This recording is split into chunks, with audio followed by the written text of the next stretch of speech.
Olá, sou o professor Márcio e vou lecionar a matéria de legislação imobiliária. A nossa aula hoje é sobre 1. Direito de propriedade imóvel, classificação. Pode-se dizer que a propriedade é o direito conferido a alguém, ao qual proporciona os poderes de posse, uso, gozo, disposição e ainda de reavê-lo de quem justamente o detenha. Incluem-se no direito de propriedade os direitos de vizinhança, as árvores limítrofes, a passagem forçada, a passagem de cabos e tubulações, as águas, os limites entre prédios. É preciso ter cautela ao comprar um imóvel, verificar se tem planta, verificar o registro de imóveis, certidão de débito na prefeitura e analisar o contrato de compra e venda. Bens são as coisas materiais ou imateriais que têm valor econômico e que podem servir de objeto a uma relação jurídica, para que o bem seja objeto de uma relação jurídica. São móveis os bens suscetíveis de movimento próprio, ou de remoção por força alheia, sem alteração da substância ou da destinação econômico-social, material de construção. São fungíveis os móveis que podem substituir-se por outros da mesma espécie, qualidade e quantidade. Infungíveis são os que não podem ser substituídos. São singulares os bens que, embora reunidos, se consideram de por si, independentemente dos demais. São coletivos os bens singulares que, pertinentes à mesma pessoa, tenham destinação comunitária. Bens públicos são públicos os bens do domínio nacional pertencente às pessoas jurídicas de direito público interno. Bom pessoal, este assunto é bem amplo, leiam a apostila, façam os exercícios e boa sorte.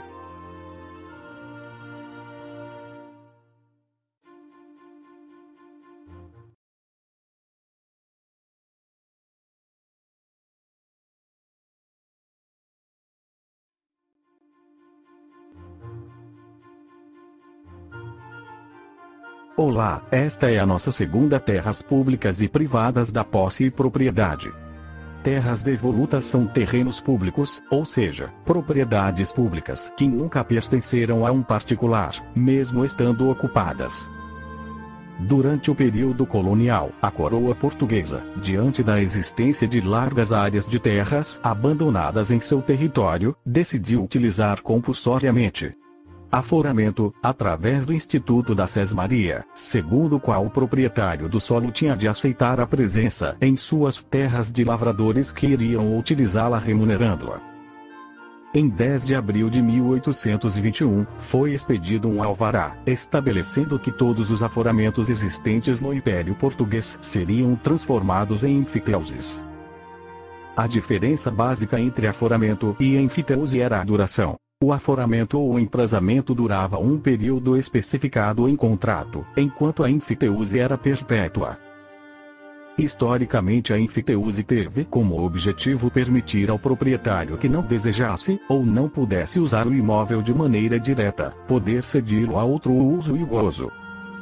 A Constituição Brasileira de 1988 veio abrir uma possibilidade para o legislador ordinário extinguir a enfiteuse, conforme o artigo 49 das suas disposições transitórias.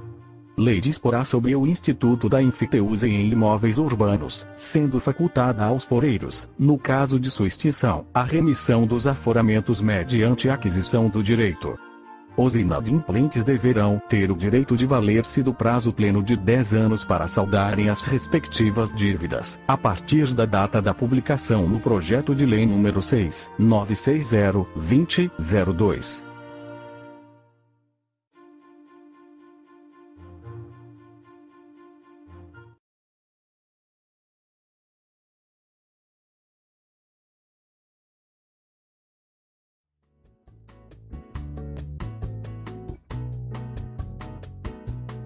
Posse é o ato de se apossar de alguma coisa.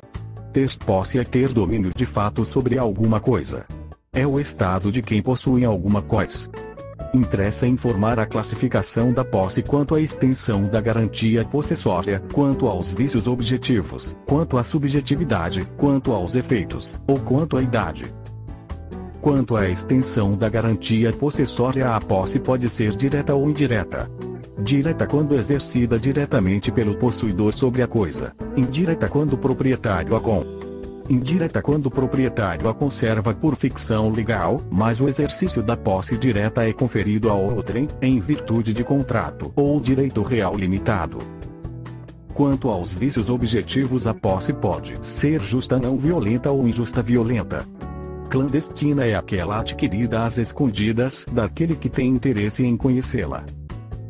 Precária é aquela cedida em caráter provisório e adquirida com abuso de confiança por parte de quem recebeu a coisa com o dever de restituí-la. Quanto à subjetividade, a posse pode ser de boa fé e ignora os problemas de aquisição, ou de má fé conhece os problemas. A posse de boa fé só perde este caráter no caso e desde o momento em que as circunstâncias façam presumir que o possuidor não ignora que possui indevidamente. Salvo prova em contrário. Termina aqui a nossa segunda aula. Há muito conteúdo na apóstila que será essencial para a sua profissão. Leia-os.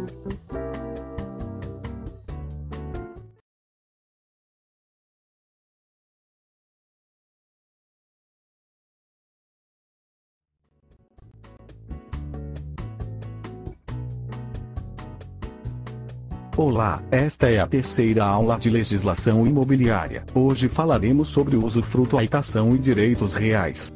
Usufruto é o direito ao uso de uma coisa alheia e ao gozo de seus frutos. Seu titular é individualmente determinado, por isso, o direito se extingue, ou mais tardar, com a morte.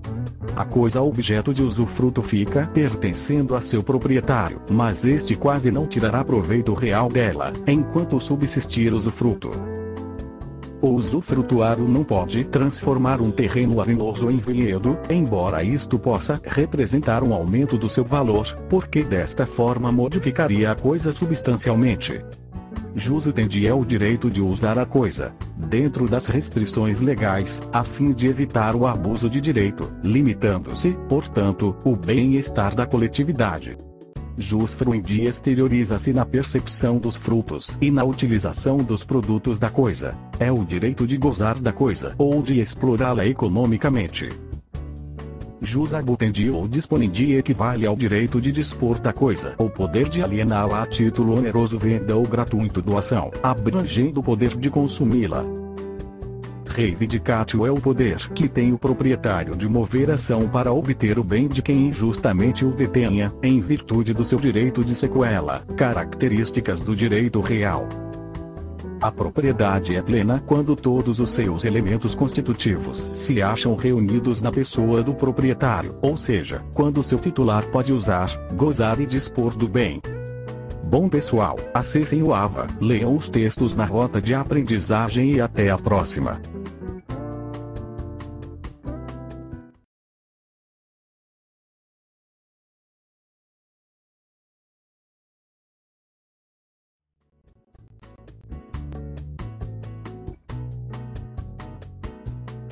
Hoje é a nossa quarta aula e falaremos sobre formas de aquisição e venda. Das ilhas, as ilhas que se formarem em correntes comuns ou particulares pertencem aos proprietários ribeirinhos fronteiros. Aluvião é a denominação dos acréscimos formados, sucessiva e imperceptivelmente, por depósitos e aterros naturais ao longo das margens das correntes, ou pelo desvio das águas desta. Avulsão e a denominação que se dá ao fato de uma porção de terra se destacar de um prédio e se juntar a outro, por força natural violenta. Alvio é o leito do rio. O alvio abandonado de corrente pertence aos proprietários ribeirinhos das duas margens, sem que tenham indenização os donos dos terrenos por onde as águas há. Perde-se a propriedade imóvel por alienação, venda, pela renúncia, por abandono, por perecimento da coisa, e pela desapropriação. Renúncia. De fato existem diversas formas de perda, sendo mais lembrada e considerada pela doutrina a alienação, renúncia, abandono, perecimento da coisa e por desapropriação. Alienação nada mais é que por vontade própria do proprietário da res, transfere a coisa ou direito a outrem através de um contrato de compra e venda, doação, dação em pagamento. Desapropriação é o procedimento administrativo por meio do qual alguém é compulsoriamente despojado de sua propriedade pelo poder público, que a adquire para si. Até a próxima!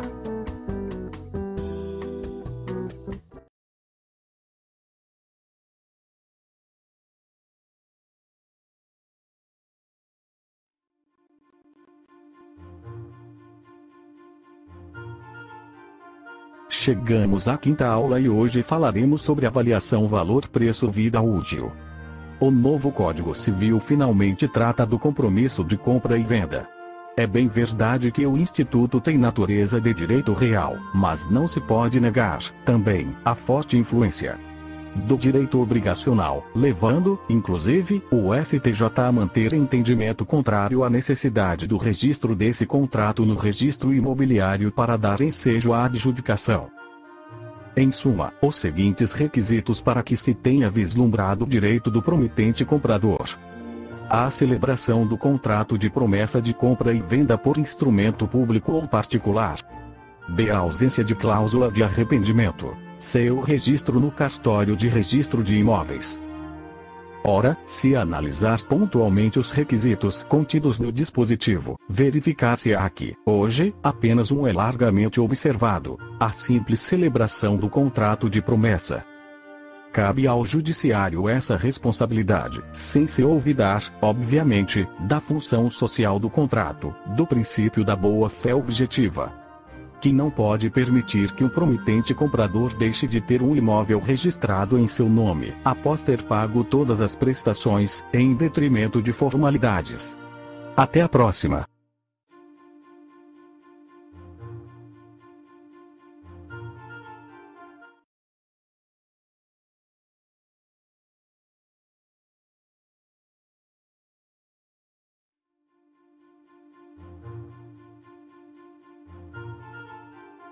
Olá, chegamos à sétima aula de legislação imobiliária. Hoje falaremos corretagem é o ofício, a função do corretor.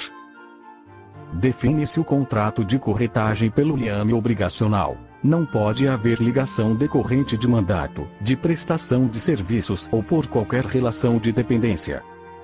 O corretor é obrigado a executar a mediação com a diligência e prudência que um negócio requer, prestando ao cliente, espontaneamente, todas as informações sobre os negócios. Deve, também, sob pena de responder por perdas e danos, prestar ao cliente todos os esclarecimentos que estiverem ao seu alcance, acerca da segurança ou risco do negócio. O contrato de corretagem tem como objetivo a disponibilização dos meios necessários para a realização do negócio. Nesse sentido, a remuneração é devida ao corretor uma vez que tenha ele conseguido o resultado previsto no contrato de mediação, mesmo que este não se efetive em virtude de arrependimento. Iniciado e concluído o negócio diretamente entre as partes, nenhuma remuneração será devida ao corretor. Todavia, se for ajustada a corretagem com exclusividade, através de documento escrito, terá o corretor direito à remuneração integral, ainda que realizado o negócio sem a sua mediação, salvo se comprovada a sua inércia ou ociosidade. Se o negócio se concluir com a intermediação de mais de um corretor, a remuneração será paga a todos em partes iguais, salvo ajuste em contrário. Leiam a apóstila, façam os exercícios do AVA e um abraço a todos.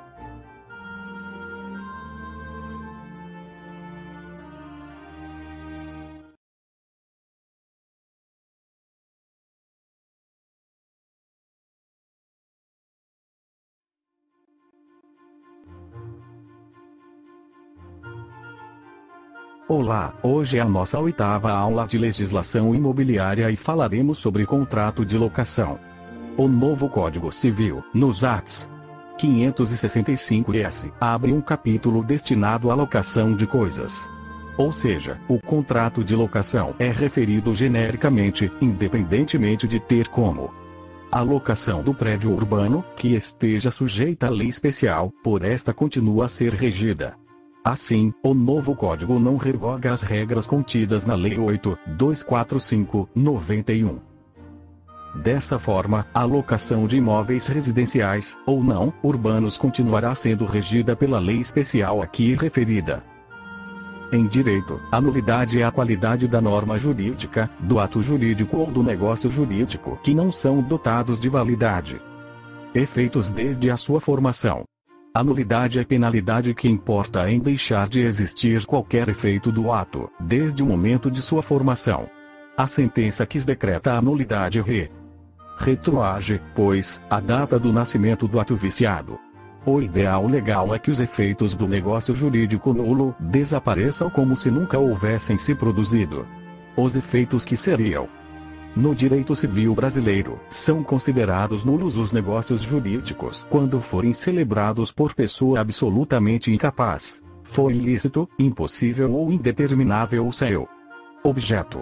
O motivo determinante, comum a ambas as partes, for ilícito, não obedecer à forma prescrita em lei, for preterida a alguma solenidade que a lei considere essencial para a sua. Chegamos ao final da 8ª aula. Leiam a apóstila, façam os exercícios e até a próxima.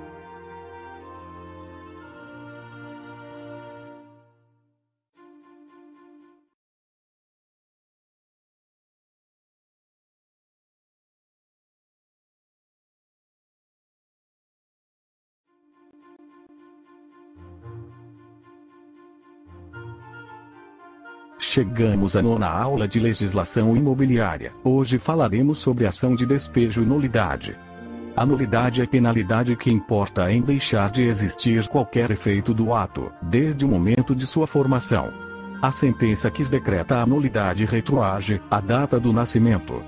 No direito civil brasileiro, são considerados nulos os negócios jurídicos quando forem celebrados por pessoa absolutamente incapaz, for ilícito, impossível ou indeterminável o seu objeto. O motivo determinante, comum a ambas as partes, for ilícito, não obedecer à forma prescrita em lei, for preterida a alguma solenidade que a lei considere essencial para a sua validade, tiver por objetivo fraudar lei imperativa, a lei taxativamente o declarar nulo, ou proibir-lhe a prática, sem culminar sanção, ou houver simulação das partes. Artigos 166 e 167 do Código Civil. Muitas vezes, o ato ou negócio jurídico nulo produz efeitos de ordem material e, embora as partes devam ser reconduzidas ao estado anterior, isso não é possível. Quando os efeitos do ato ou do negócio não podem ser eliminados, a lei determina que seja feita recomposição em dinheiro, único substituto possível neste caso. As nulidades processuais, aquelas que afetam o direito judicial, estão reguladas nos artigos 243 a 250 do Código de Processo Civil, nos artigos 563 a 573 do Código de Processo Penal e nos artigos 794 a 798 da Consolidação das Leis do Trabalho. A norma, o ato e o negócio jurídico nulos não podem ser ratificados, não são suscetíveis de confirmação. Espero ter contribuído para a formação de vocês. Leiam as apóstila, os textos, indicações de leituras e boa sorte.